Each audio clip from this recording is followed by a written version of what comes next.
Hey, in this lesson we are going to discuss about the user registration process.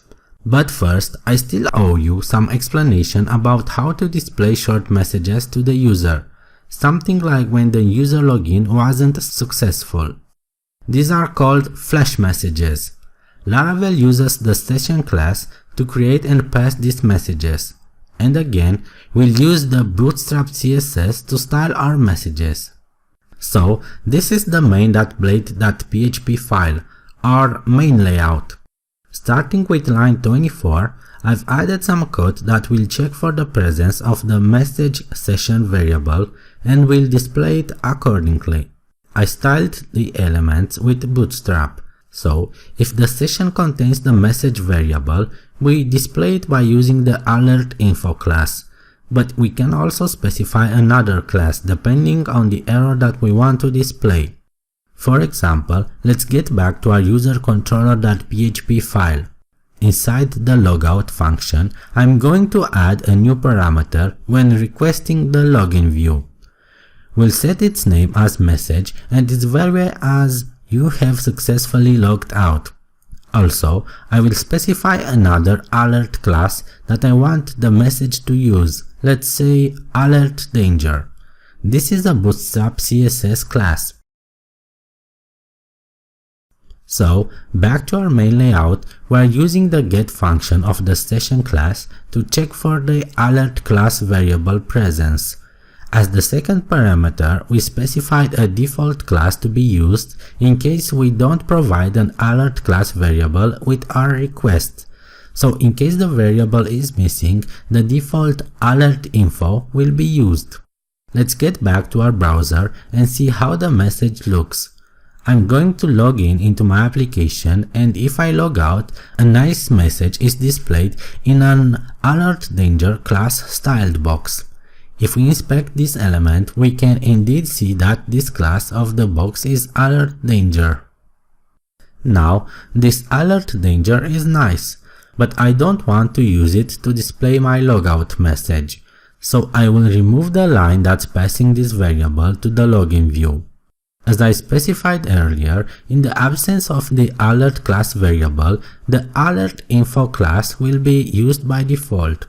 So, back to our browser, let's log in again in the application and then log out. Now the same message is displayed, but this time in a blue-like color. If we inspect our message box again, this time we can see that the default alertInfo class has been applied to it. So I will leave this the way it is now, but on my post-login function, if the authentication of the user fails, I would like to display a message letting him know about this. So I'll pass a variable called message having the value of invalid username password combination to the login view request. And this time I also want to use the alert danger class to display the message. So I will add the alert class variable to my request along with its alert danger value. So now if I try to log in by using a wrong username password combination, an error message is displayed. Great! Next, let's start implementing our register view. I'll start by duplicating the login view, as we will need to make minor changes to it. So I will save the file as register.blade.php. According to the database, the fields that we need to implement in our registration form are username, email, and password. Username is already declared, so I will copy its declaration, will paste it, and then we'll change the username into an email field. Next, there's the password. I will again copy its declaration and will paste it one more time as our password confirmation field. I'm going to rename this field into password confirmation. It is important to keep this notation, so later when we try to validate the password field, we will take into account this confirmation field. So I will rename all these fields into password_confirmation. And lastly, I will change the submit button label from login into register. And that's about it.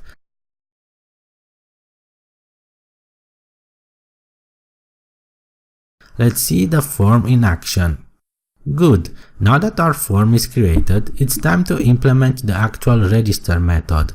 So I'll switch back to my user controller file, and inside the post register function, the first thing we have to do is to actually validate the user input.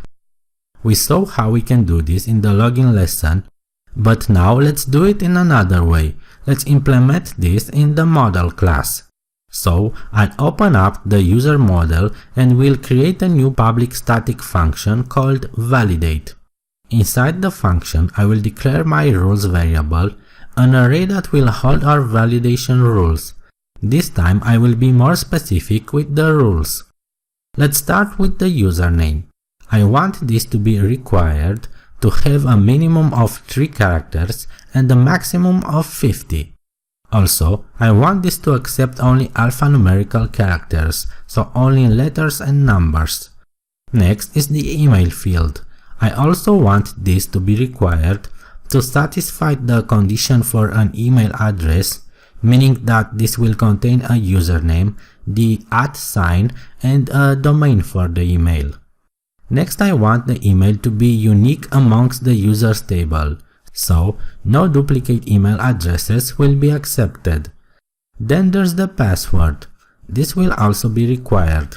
I want the user to specify between 4 and 10 characters for the password. This is another way of using the min and max parameters. And I want the password to be the same as the one specified in the password_confirmation field. I also want the password to be of alphanumerical type. And I have to change this to alphanum for the username also. Now you understand why I say that it's important for our password confirmation field to be named exactly like this? So, if I switch back to the registration view, we can see that the name for our password confirmation field is exactly password_confirmation. And back to our model, the last field will be password_confirmation, which I want to also be required and accept between 4 and 10 characters. Now that our rules have been declared, let's actually validate the user input. There's no need to add rules to the password confirmation field because this has to be the same as the password field, and we added the rules for that field. But anyway, let's type some rules here also. Now that our rules have been declared, let's actually validate the user input. First, our validation method will accept one parameter. We will call it input. And finally, our function will call the make function of the validator class by passing the input variable as a parameter, followed by the rules variable, the one that we declared earlier. Back to our controller file, I will declare a new variable that will hold our user validate function response and will pass input all as an argument for this function. Input all grabs all the input data entered by our user. Next, we'll use the validator passes method to verify the validation status. In a previous lesson, we used the fails function of the validator class. This time we use the opposite function, passes. This function returns true in case the validation has succeeded and false in case the validation failed. So, in case of success, we attempt to create the user or to add it to the database. We use the userCreate function to do that by passing an array which will contain our input data. So the username will be equal to input get username, and same does the email and password fields.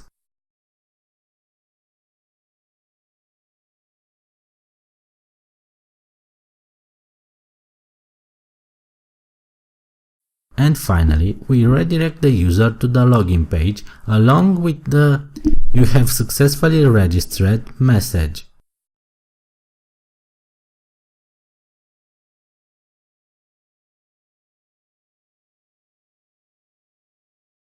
Otherwise, in case our validation fails, we redirect the user to the same login page, but this time by passing the validator object as an error parameter.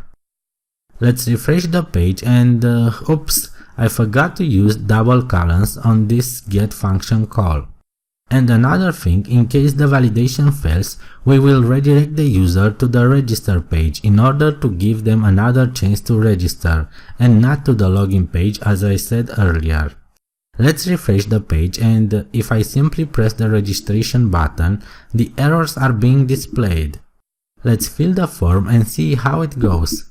But wait, I want the username field to also be unique amongst the users table, so no duplicate usernames will be accepted. I'll switch back to usercontroller.php file, and on line 37 I'll add unique to the end of the line, but still inside the quotes. Let's refresh the page and enter some data. I want to register a new user called Simon. We'll use Simon for the username, simon@library.com for the email field, and 1234 for both password fields. Let's press register, and oops, validation rule unique requires at least one parameters. Looks like I forgot to specify the table for the unique rule, so I'll switch back to my model file and will add :users after the unique rule. So the username will have to be unique amongst the users table now.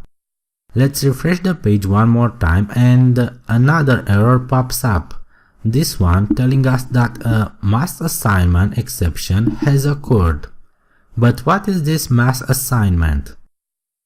When creating a new model, you pass an array of attributes to the model constructor. These attributes are then assigned to the model via mass assignment.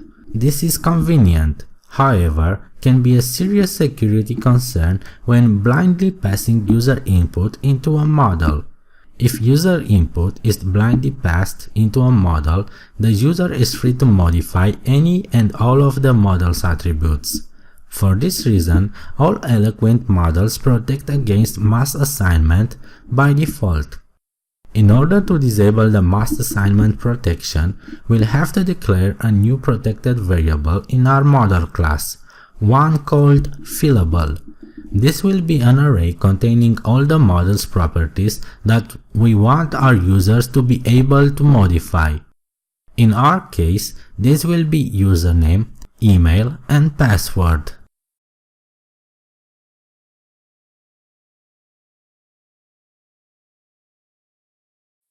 Let's give another refresh to our page, and this time you have successfully registered message is displayed. Great, but let's double check that with our database to see if the record has actually been inserted. Back to phpMyAdmin and browsing the users table, we can see a new record with the ID of 4 and username of Simon. The password is also encrypted as expected. One thing that I want to modify is to change the S from Simon to be lowercase, the same as for the other usernames. Back to our web browser, let's try logging in with the new user. I will use Simon with lowercase s and 1234 as the password, and great, we are able to log in. No book is being displayed because we didn't assign any to our newly created user. Let's log out and let's try registering another user, but this time I will use the same username, email and password combination as for Simon. If we press the register button, we receive two errors. One telling us that the username already exists, and the second one telling us the same thing about the email address. Let's try to register with an already available username but with different email address. We also type different passwords for the password and password confirmation fields. As expected, the errors are being displayed, letting us know that the username has been already taken and the password confirmation does not match, so our validation rules are working properly. To summarize, in this lesson we discussed about the registration process of our app. We created our registration form and implemented the validation and registration functions. I hope that you enjoyed this lesson, and thanks for watching.